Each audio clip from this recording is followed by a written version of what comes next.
curious about, we all know Andre does so many things that maybe we don't recognize on first glance, but when you look back on the film, he was totally locked in yesterday. What does that do for the team, and how do you make sure that maintains in Game 4 after a 41-point win? You guys can let your guard down. It's been an issue for this team. I wouldn't say it's been an issue, but it can happen here and there for us. Yep. And if it happens at the wrong time, then that's when it becomes a huge issue. When we tend to just focus in on each possession, and there's going to be times when we make mistakes. That's just part of the game. But when we focus in and we flying around and playing extremely hard and anticipating really well, just seeing things before they happen. We're a really good team, and Andre is a guy that does that night in and night out for us. And we feed off his energy, we feed off his athletic plays, his team plays, whether it's getting a steal, getting a deflection, getting a hockey assist. That stuff makes us feel good. Kevin, how do you prevent any kind of letdown after a 41-point win and make sure that what happened in Game 2 doesn't happen tomorrow? Well, we just got to play good, play hard, play better, and just know where we are in the season. I mean, it's Western Conference Finals. We got a good opportunity at our home floor, being up 2-1, and so it's pretty easy at this point in the season to know what you're doing out there. So I expect everybody to just be on point, be focused. Draymond said last night that a Steph 3 can bring down the house the way many guys' dunks can. What's your take on that? And also, what's the best celebration you've seen him do? Oh yeah, when Steph knocks down a 3 at the crib, it's like, just him shooting a 3 at the crib is just as impactful. Because they've been around. Steph's been doing it for so long, and made so many timely shots here.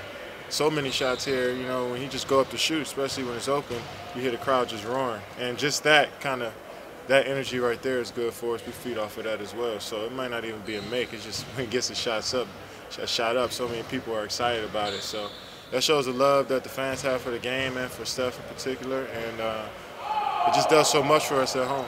Before Steph broke open, you guys all really had his back and were incredibly supportive of him and said it's just a matter of time. You guys have full confidence. Is this one of the most supportive locker rooms that you've been in? Every locker room I've been in has been supportive. You want to see your teammates do well, especially around this time of year. And I didn't think we were over the top with anything with Steph. We treated him the same. If I thought we would have went overboard with the encouragement or the talks and calling them late nights and the texts and stuff, that, in my opinion, felt like it had made him feel like something was wrong. I didn't feel like anything was wrong with him. So, he competes all the time. And everybody doesn't make every shot they put up. That's a great expectation to have for a player, but it's not realistic. So I just knew it was a matter of time. He just be able to find a rhythm and get going. Kevin, the Warriors have you guys like when he drops an F-bomb on occasion, so it's so out of character for him. Fuck yeah. Kevin, the Warriors haven't lost a home playoff game since you've been here the last 2 years. What do you guys do so well at home that maybe you aren't able to quite do on the road? I think our game travels. I think that we, no matter what arena, no matter what time of the day it is, we just try to be the same solid basketball club. And I think if we look at it from that way, it really doesn't matter if we're home on the road, at home or on the road. I feel like definitely when a 6-0 run could turn into a 12, 14-0 run at home. That's just for any team. But if you just play solid throughout a game, no matter where you play, I think that puts you in a good position to to be successful and just to be consistent no matter what. So our focus really is just trying to play as best as we can no matter what. Steve said thought you guys play with more pace at home. You play a little faster at that home. Do you see that? No, I don't really see it because, like I said, I don't want to make this a home and a road thing. I think we lock in and we play our brand of basketball in any city at any time. But when we lock in, really lock in every possession, it really doesn't matter where we play. But when we come out there and we're too relaxed and too satisfied, that's when teams creep back in. That usually happens. little bit too much for us as a team. So it doesn't matter. It doesn't matter who we play. We just got to be on every possession. Kevin, how key was Draymond's effort yesterday on defense? And do you think Charles took your advice, went downstairs and talked to him? No, I don't think so. But Draymond's just attention to detail, his athleticism, his long arms, and his communication. You know, he's kind of playing the back line of defense. He's talking everybody through stuff, especially when we play in a perimeter oriented team. You know, you got to guard stuff at the three-point line. It's hard to kind of, you know, get into help position and, you know, slide over, kind of take a charge or get a block shot because you're paying attention to the perimeter and Draymond's behind you, just, you know, kind of tell you what to do, and knowing that he's at the rim to help you in the backside gives you more confidence on the ball. What impresses you most about the way Looney What impresses you most about the way Looney takes advantage of, you know, every minute and chance that he gets to do something for you? I'm just excited that Loon comes in and works on his game every day, and when his opportunity comes, he knows that the work that he puts in. We know the work that he puts in on a day-to-day basis. He trusts in that when he gets the opportunity to play, and so I'm just proud that he comes in and works like a true pro every day.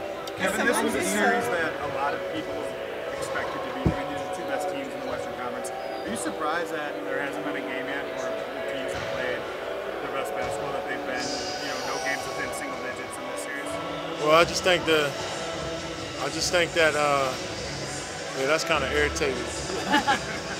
I just think the style of play the NBA is in right now, there's a lot of three-point shots, there's a lot of space. So, you know, close games, especially on the Western Conference, because we got a lot of teams that play small and play fast. It's going to be a game. It might be a 10, 15-point game, but throughout the meat of the game is always pretty tight. You know what I'm saying? So a team that shoot a lot of threes, us, Houston, New Orleans, even San Antonio sometimes, they's making threes. Just like Utah teams in the playoffs, you know, just the three-pointer is such a huge part of the game now that, you know, it can easily go from 6 to 16 or 17 in a matter of seconds, and then you have a game. So I wouldn't say it's just not, the games aren't good, it's just the fact that the style of play, you know, it causes teams to pull away a little faster. Steph has been so deadly from 5 feet and in his series, 19 for 24. Why has he had so much success taking it to the hole? Because he's getting layups. In the paint, they're trying to force him off the three. And he's taking his time, his patient at the rim and finishing shots. So we'll need him to continue to do that, and we got to continue to keep playing and moving off the ball when he has it as well. As someone who's so loyal to his teammates, were you a little taken aback by what Charles said yesterday? No, I was ready for just about anything when it comes to Charles. I know everything he says is a joke. I know he's on TV and that's his job. But you know, you never take anything serious, but you still gotta let him know. You know, it's joke time. It's not joke time all the time. So, but it's all fun and games. Do you think he's a little unfair to Draymond though? Nah, I mean, we grown men. It don't really matter at the end of the day. Steve said they're going to take that up with the league, the double tech. You were right close around that point. Do you agree with him? I don't even know. I mean, you know, two guys is fiery that want to win, and two guys that just, Trevor and Draymond, just ultimate competitors. Stuff happens out there, you know. They both got enough money to pay for it. Kevin, when an offensive player is struggling to see the ball on the basket, can he be helped by having a whole bunch of good defensive possessions at the other end to kind of keep him in the game? Yeah, it just keeps you engaged mentally. I mean, because you know, it's easy to get out of it mentally when you miss the shots, especially when you work so hard and when you know, those are your shots. You know, it's hard to kind of stay in it. But as you get older and more experienced as a player, you know exactly what it takes for you to just stay in the game, stay locked in, stay focused on what the goal is, and it makes the offense come around. It just gives you more confidence and allows you to play more free when you just, you know, if you just okay with missing good shots. You know, if you miss a good look, then you know if you get that same look, you know, you can just trust in your work that it'll go down. So. Kevin, how do you see the team's defense evolve throughout this season? Say it again? How do you see the team's defense evolve throughout this season? I think we had some stretches throughout the regular season, obviously, where we weren't at our best. And I think that's just from having games every other day and the travel and not being able to really focus on the opponent and take away what we want to take away in a scout report. It's hard to do that every game in the season because they come around so fast. But I just like our attention to detail. I like how we have each other's backs and we're communicating. And if we want to continue to keep winning, we got to do it even better. Kevin, is this a must-win game in your eyes? Must win? Yeah. We want to win. Is it a must-win? I don't even know what that means.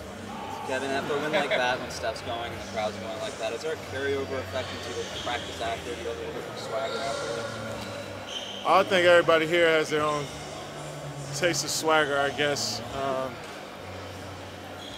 A lot of guys accomplish a lot in this league already, so they're confident in who they are as players. When you win a basketball game, you just want to fight. You kind of want to fight that, actually. You don't want to come in here and have too much swagger and not putting the work you need to put in, not focus on what we need to focus on. So we just want to come in and just treat it like another day of practice and get better and see what happens next game.